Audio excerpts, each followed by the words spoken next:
c'est quoi les semi-conducteurs? Eh bien, pour faire simple, voyez l'ordinateur comme un cerveau.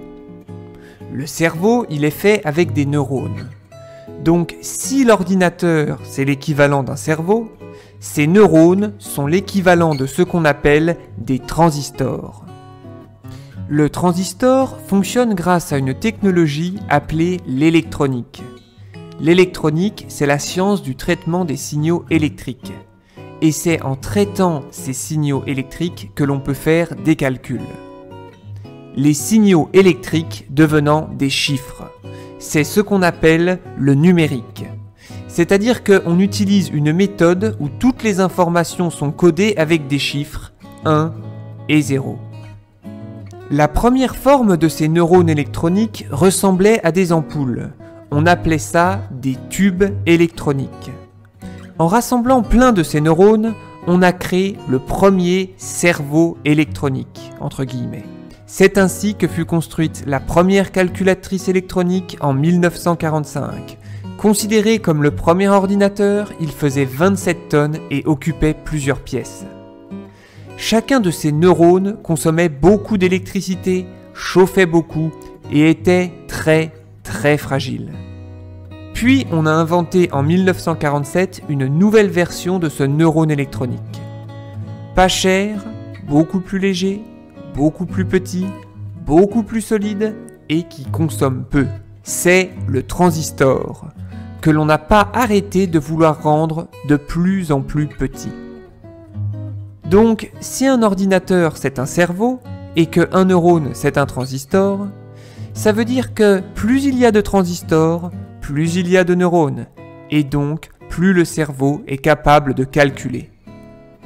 On met les neurones, transistors, sur un châssis qui sert à maintenir les pièces en place et à les relier entre elles pour que l'électricité passe partout. Comme une voiture de course sur un circuit. C'est ça qui permet de faire travailler ensemble les neurones pour qu'ils puissent faire des calculs plus compliqués. Le vrai nom qu'on utilise quand on parle de ce châssis, c'est circuit imprimé, parce qu'on a imprimé toutes les routes pour que l'électricité passe. Donc, quand on monte les deux, transistor plus châssis, ça fait donc comme un cerveau. Cette combinaison transistor plus circuit imprimé est appelée circuit électronique. Parce que c'est comme un circuit de course, mais qui marche avec de l'électricité à la place des voitures pour calculer des choses. Ce qui est fou, c'est qu'on a réussi à rendre la taille des transistors et de leur châssis de plus en plus petits, créant des cerveaux miniatures plus petits qu'un ongle, avec plein de neurones dedans. Voilà à quoi ça ressemble. Vu qu'on a déjà intégré les transistors sur des tout petits circuits imprimés et qu'il n'y a plus rien besoin de rajouter, on les a appelés circuits intégrés, car tout est déjà intégré dedans. On met ensuite ce cerveau miniature dans une petite boîte en plastique de la taille d'un insecte. On appelle ça une puce électronique. On a eu ensuite l'idée de créer une équipe de ces petits cerveaux, puces, comme on avait créé tout à l'heure une équipe de transistors. On pose ces puces sur un nouveau châssis, un nouveau circuit imprimé, et chaque puce se met alors à calculer quelque chose de différent de son côté. Et vu qu'elles sont plusieurs à travailler, ça permet à ce nouveau gros circuit électronique de pouvoir faire plusieurs calculs à la fois en même temps. Et ça permet à ce gros circuit de résoudre un problème. Et devinez quoi ? On a réussi à réduire encore la taille de ce gros cerveau fait de plein de petits. On a réussi à le rendre presque aussi petit qu'une puce. C'est l'apparition de la super puce. Car là où la puce peut calculer une chose à la fois, la super puce peut calculer plusieurs choses à la fois. Ce qui fait qu'à elle toute seule, elle peut résoudre un problème. C'est comme un centre de calcul miniature. C'est cette super puce qui procède à la majorité des calculs dans un ordinateur. Et vu que c'est elle qui procède, on a décidé de l'appeler le processeur. Et aujourd'hui, on a réussi à aller encore plus loin. On a été capable de mettre plusieurs superpuces dans une seule, créant ainsi une superpuce. Voyez, celle-ci a 2 centres de calcul. Cette superpuce peut travailler sur plusieurs choses différentes en même temps, plusieurs problèmes à la fois. Comme si vous étiez chez vous et que pendant que vous regardiez la télé, la dinde chauffait dans le four et que le bain était en train de couler. Concrètement, plusieurs choses sont en train de se faire. On a donné un surnom au centre de calcul de la superpuce. On dit qu'elle a des cœurs. Le problème, c'est qu'il faut que tous ces cœurs battent en même temps. C'est un peu comme une chorale où tout le monde doit chanter en même temps et de la bonne manière pour pas que ça sonne faux. Pour ça, il faut un chef d'orchestre, et c'est là que l'on réutilise le principe de l'horloge à quartz. C'est le quartz qui est le chef d'orchestre de l'ordinateur, qui donne la vitesse, le rythme à tous les cœurs pour qu'ils battent de concert. Voilà à quoi ça ressemble. En général, un ordinateur, ça tourne à 4 GHz, c'est-à-dire 4 milliards de calculs par seconde. Aujourd'hui, la plus puissante des puces possède 128 cœurs. Autant dire que le chef d'orchestre n'a pas intérêt à se tromper. Et voilà à quoi ressemble l'intérieur d'une superpuce de 128 cœurs. Maintenant, résumons. Transistor plus circuit imprimé égale circuit électronique. Circuit électronique miniature mis dans du plastique égale puce électronique. Puce électronique plus circuit imprimé égale circuit électronique capable de résoudre un problème. Circuit électronique capable de résoudre un problème en miniature, ça donne la superpuce, appelée processeur. Et quand on met plusieurs superpuces sur un circuit imprimé, ça donne la superpuce, qui peut résoudre plusieurs problèmes en même temps. En fait, cette technologie, c'est un peu comme les poupées russes, de plus en plus petits.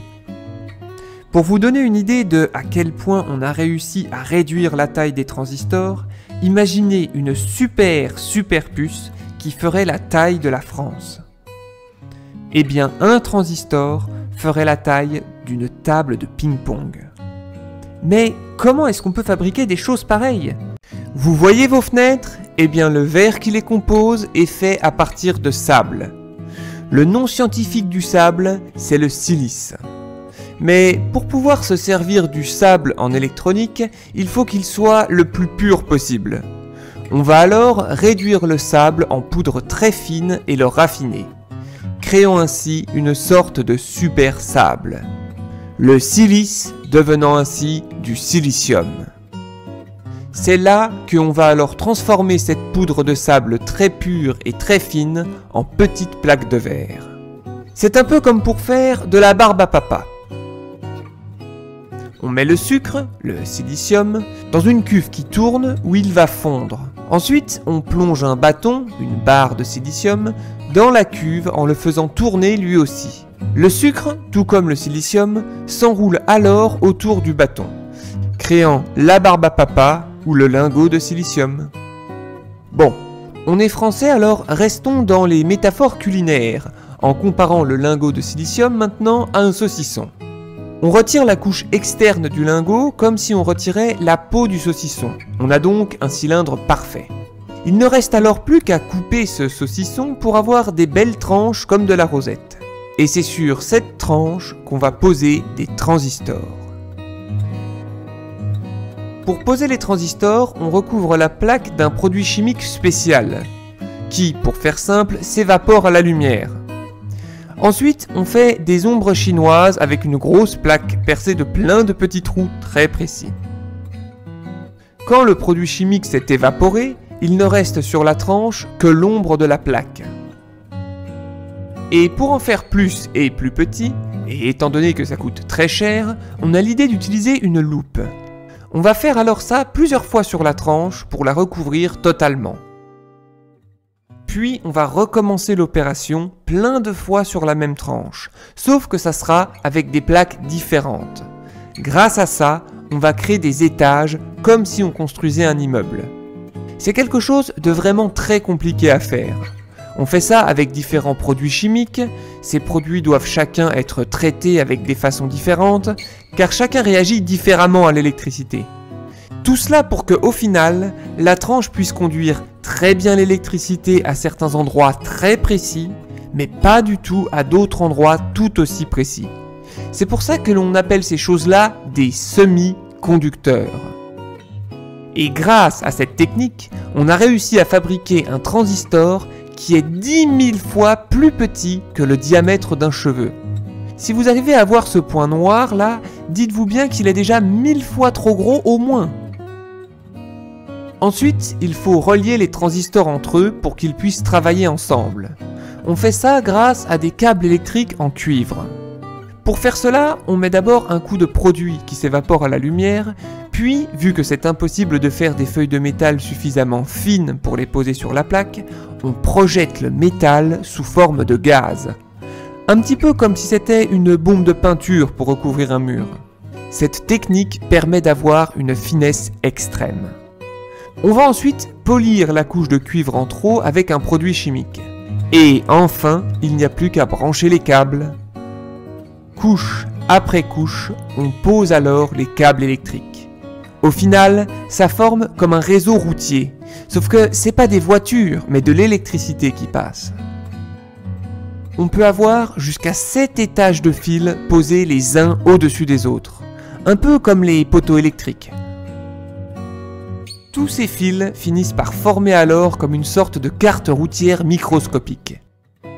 Les fils de cuivre reliant les groupes de transistors, comme les routes relient des groupes de maisons qui forment un village. Ces lignes relient les transistors entre eux pour qu'ils puissent calculer. Et voilà à quoi ça ressemble en action. Mais dites-vous bien que là, ça a été ralenti plus de 60 000 fois, car sinon on ne pourrait même pas voir le semi-conducteur fonctionner. Il ne reste alors plus qu'à couper très précisément cette tranche en minuscules cotillons pour en faire plein de petits carrés. Ces petits carrés, ce sont les circuits intégrés que l'on met dans la puce. Enfin, pour relier le circuit intégré aux pattes de la puce, on utilise des fils d'or qui ont la vertu de ne pas s'oxyder. Maintenant, dites-vous bien que tout ce qui fonctionne à l'électricité utilise des semi-conducteurs aujourd'hui. Du téléphone portable, tablette et autres ordinateurs fixes, en passant par le lave-vaisselle, l'aspirateur, jusqu'au missile de pointe. Faisant de ces minuscules morceaux de verre non seulement quelque chose d'éminemment stratégique, mais ni plus ni moins que la minuscule clé de voûte de nos technologies modernes.